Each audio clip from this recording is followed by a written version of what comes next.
He has about 3 million subscribers. And he did a video recently called Regarding My Abuse Story by Matthew Santoro, where he was giving his support to Matthew Santoro, who'd recently been abused by his girlfriend, Nicole Arbor.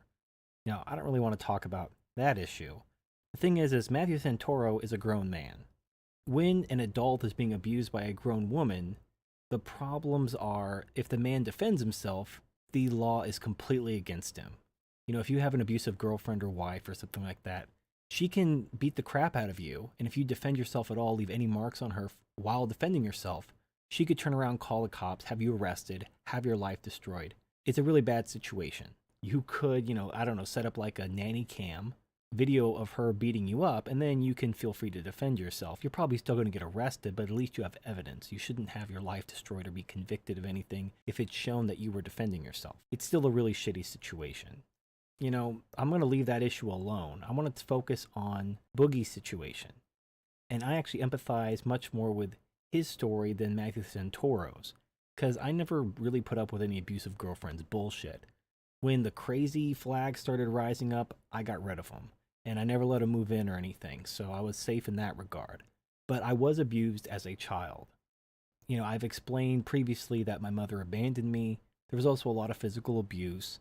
Nothing to the degree that Boogie experienced. I was never burned with cigarettes. I did get beat up a lot by my stepfathers. Anyway, I want to kind of go through Boogie's video, some key parts, because he does ask some questions, and I want to answer some of those questions for him. So let's get started. Being the victim of abuse at the hands of someone you love and someone that you trust is very embarrassing. It's very painful. It makes you feel alone and isolated and ashamed and scared to talk about it. And I've always been scared to talk about this. It's especially true when you're a man who's received abuse at the hands of a woman, or in my case, women. Because men are taught that we're supposed to be tough.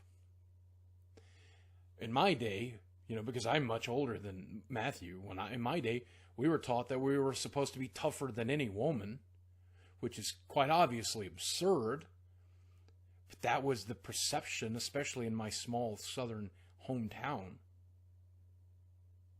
Now, early on in the video, Boogie talks about this perception that men are supposed to be strong and tough.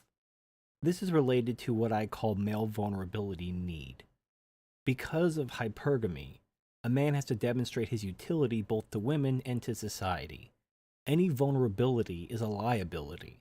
So men are not allowed to be vulnerable. They have to be the rock that women and society can lean on to fulfill their needs. The needs of the man come absolutely last. And this is an unfortunate byproduct of that. You see men being damaged and destroyed, and there's nobody there to help them because a man who's not fulfilling his role has no value.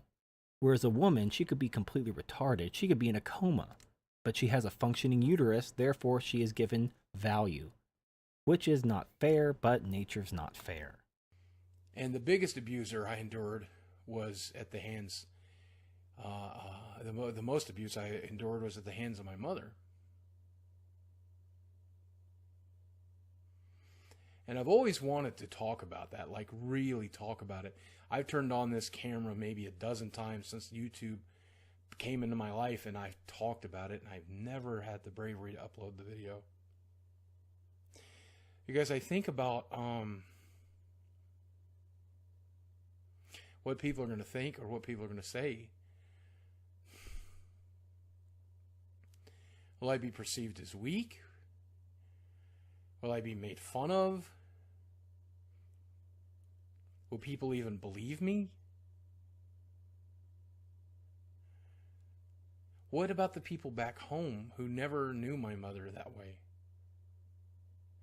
Will they call me a liar?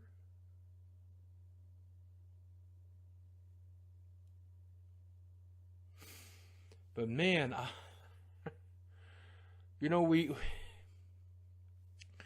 grow up in a society here in the United States and many first countries in the world where You know, women are never violent, women are never abusive, women are never cruel. Now, here Boogie describes that in what he calls first world countries, women are deemed to be never violent and never cruel. That's not entirely true. Women are acknowledged to being occasionally violent and cruel, but the responsibility is always on the man. When women do horrific acts of violence, she had to be driven to it by a man. The man must have been abusive. He must have driven her to that violence. Even when a woman murders someone, even when she murders her own children, they're always given an out. It was the man's fault. She was suffering from some depression. There's always something. It's never the woman's fault. You know, if a woman is suffering from some sort of illness and does a horrible act of violence, she's a victim too. If a man commits a crime because he's mentally ill, fuck him. Send him to the chair, give him lethal injection. Nobody cares. Nobody has any empathy for men who are suffering. They're just liabilities to be disposed of. But this is gynocentrism. And here you see a man who has been the victim of gynocentrism. So anyway, let's continue. But it's not the case. Women can be just as violent. Statistically speaking, no. I know men are more violent, but... Actually, Boogie, men aren't more violent. They are more violent overall because they're more violent to each other. But when it comes to violence between men and women, and especially to children, women are overwhelmingly more violent both towards children and in domestic violence. Because if you remove reciprocal violence where both parties are violent, women are responsible for about 70% of non-reciprocal violence. And again, this isn't because women are probably naturally more violent, although that could be argued. It's probably more to do with the fact that men are afraid to defend themselves because the laws are completely against them. Should they defend themselves, they are instantly the aggressor. They go to jail. They lose their job. They lose their children simply for defending themselves. This is the product of gynocentrism. I was abused not once a month, not once a week, but physically every day, sometimes with a small gap in between of a day. I was cut. I was burnt with cigarettes. I was stabbed. I was thrown. I was picked up and thrown. I once jumped out of a moving car to keep my mother from clawing up my face to try to protect my left eye. I did that in front of my entire school. There were kids gathering at my school for a field trip. They all saw it. I don't know why they didn't intervene. I'll never to this day understand why my principals, why my teachers, why the people in that small town I grew up in did not intervene. I'll never understand that. They had to know. I was going to school with cuts and burns and bruises. They had to know. They did know, Boogie. They did know, but the reason why they didn't intervene was because you were a man. And it's really that simple. You were a man being abused by a woman, and gynocentrism dictates the woman can only be the victim. So even though they saw the scars on your body, the burns, the abuse, the signs of abuse, they had to rationalize in their mind that you somehow brought that upon yourself because you're a man. They simply can't conceive of a young man not deserving abuse from his mother because the mother is a woman and women are just so wonderful. So when they see these clear signs of abuse, they just look the other way. They just don't have any time to help a boy or a young man struggling from an abusive mother. My sister got taken out of her home because of the abuse she received. She was, I think, 13 or 14. They left me there for some reason. I'll never understand that. I'll never understand that. Not that the foster care system my sister went into was any better. Not that she didn't get beaten and destroyed there either. But god damn it, someone should have fucking helped. You know? Again, they left you there because you were male. If you had a vagina like your sister, they would have taken you, and they would have tried to do the best for you. Not saying that the foster care system is perfect, but they would have tried to help you if you had a vagina. But because you had a penis, they don't care. I mean, you could look at the resources given to abuse victims who are male, or poor men, or homeless men, or men with cancer. You know, like, resources are very clearly divided in favor of women in all these cases. When women are in need, the wallets open up wide.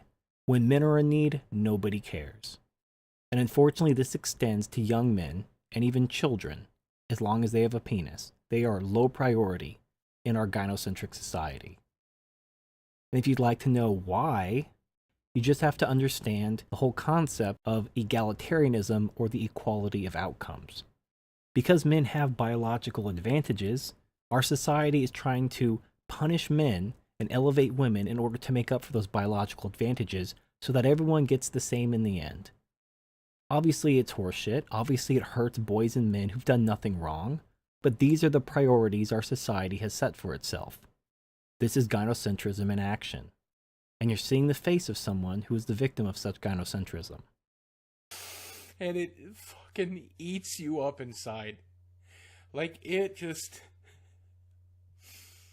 2-3 dozen times a day I think about it. I see something on television that reminds me. I see something in a book, or read in a YouTube video, or in a game. I hear a loud noise and I react, and I think about it, and I'm still there. I'm still that same teenage boy getting the living shit beat out of him. She hit me with a hammer once. I still have the scar where she split my skull right at the hairline. She beat down my bedroom door with a hammer and then hit me in the head with it.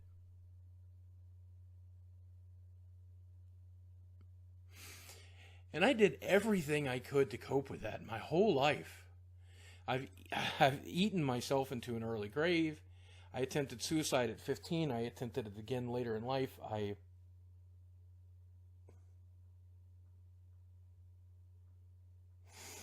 Women abuse people too. Women abuse men. When a man comes to you and says that I've been abused by a woman, believe them. Hear them and believe them, because I can tell you it happens. I'm living proof. And if you have been abused, I'll tell you, nothing I did helped. Except one thing. And that's talking about it. Talking to therapists, talking to family, talking to friends, finding someone out there that will believe me. And the other thing that helps is hearing other people's stories. Hearing Matt's story validated so much of the pain that has been inside of me my whole life. You know, I will agree that talking about your issues, talking about things in your past, trying to work through your own issues is probably some of the best therapy, and really some of the only available therapy for men.